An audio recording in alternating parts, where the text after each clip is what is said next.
बार एक गांव में कृष्णा नामक व्यक्ति रहता था। हर रोज वह दूध से घी बनाया करता था और अपने गांव के बाजार में बेचता था। यही थी उसकी रोजी रोटी कमाने का जरिया।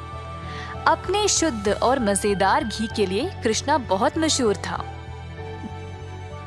घी ले लो, शुद्ध देसी गाय का घी ले लो, घी ले लो, घी ले लो।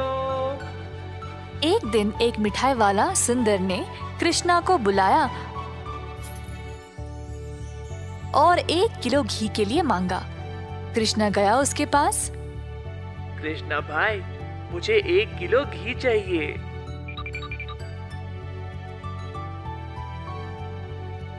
कृष्णा घी को तोलने लगा। जब सुंदर ने देखा कि घी कितना शुद्ध था, तो वह अपने आप को रोक ही नहीं पाया। सुंदर ने और घी लेने का निर्णय लिया। रुको कृष्णा, मुझे तुम 1 नहीं 2 किलो घी दे देना। पता नहीं बाद में बचेगा या नहीं। तुम्हारा घी सबसे शुद्ध है और मुझे स्वादिष्ट मिठाई बनाने में मदद करता है। ओ बढ़िया जी, धन्यवाद सुंदर साहब। ये लो आपके 2 किलो घी। सुंदर ने खुशी से घी लिया और फिर दोनों अपने अपने रास्ते चले गए। जैसे कृष्णा चलता गया, गांव के लोग उसको एक एक करके घी खरीदने बुला रहे थे। दोपहर तक सारी घी बिक चुकी थी, क्योंकि वो घी था ही इतना स्वादिष्ट। अपनी कमाई लेकर कृष्णा अपने भाई कुशल के पास दूध खरीदने गया, ताकि वह अगले दिन के लिए और घी बना सके।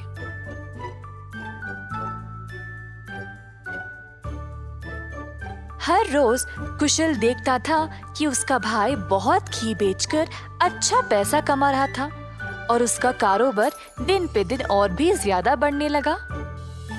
भाई, मुझे 5 लीटर दूध चाहिए घी बनाने के लिए। ओह, अभी तो मेरे पास नहीं है 5 लीटर। क्यों ना तुम शाम को आ जाओ, मैं तुम्हारे लिए बाजू में रखूंगा। कृष्णा के निकलने के बाद कुशल की पत्नी उसके लिए पानी लेके आई। देखा कमला, कृष्णा की तो किस्मत ही बदल रही है। दोपहर में ही इसने सारी घी बेच डाली और दूध के लिए वापस आया था। आप तो सारा दूध इनको ही दे देते हो ना, क्यों ना इस बार आप दूध में थोड़ा सा पानी मिला के दो। इस तरह हम भी ज्यादा पैसा कमा सकते हैं। कुशल ने अपनी पत्नी की बात मान ली और शाम को जब वह गाय से दूध निकालने गया, तो उसने दूध में पानी डालकर कृष्णा के लिए बाजू में रखा। अब कुशल रोज यही करने लगा। धीरे धीरे वह पानी की मात्रा और भी बढ़ाने लगा। अब कृष्णा इस बात से अनजान समझ नहीं पाया कि उसकी घी की शुद्धता दिन पे दिन कम क्यों होती जा रही। इस वजह से उसके बहुत सारे ग्राहक भी कम होते गए।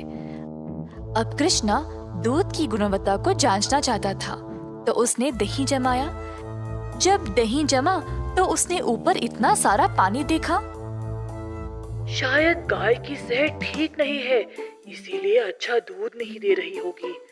मैं कुशल को ये बात बोलता हूँ।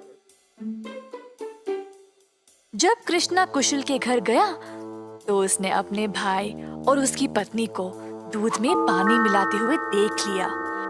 अब उसको समझ आ गया कि उसकी घी की शुद्धता इतनी कम क्यों हो गई थी। ना जानते हुए कि वह क्या करे और बिना कुछ कहे कृष्णा वहां से निराश होकर चला गया। अब कृष्णा ने अपनी कमाई से 2 गाय खरीदे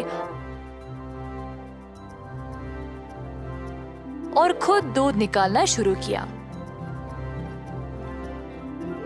अब फिर से कृष्णा अच्छी वाली शुद्ध घी बनाने लगा। कृष्णा ने अपनी एक छोटी सी दुकान खोल ली, जहाँ पे वो शुद्ध देसी घी बेचने लगा। उसी समय सुंदर उसके पास आया और बोला, हाय कृष्णा, पिछले कुछ दिनों से घी कुछ ठीक नहीं है। मेरे मिठाइयों के लिए अच्छे ग्राहक थे, केवल आपकी शुद्ध घी की वजह से।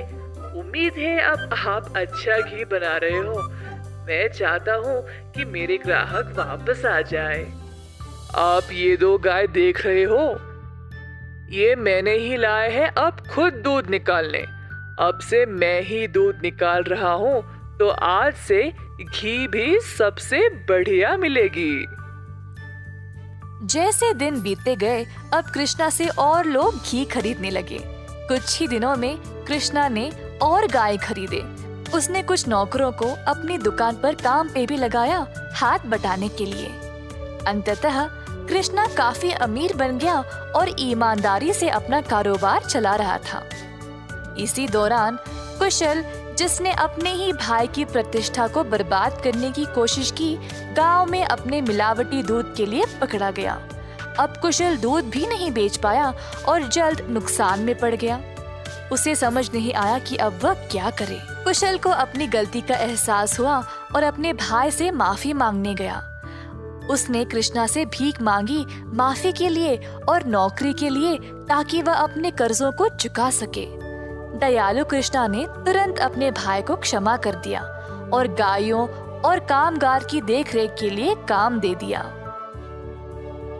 इस कहानी से हम ये सीखते हैं कि दिल से माफी मांगने वाले को माफ कर देना चाहिए और हमेशा एक अच्छी प्रतिष्ठा रखनी चाहिए।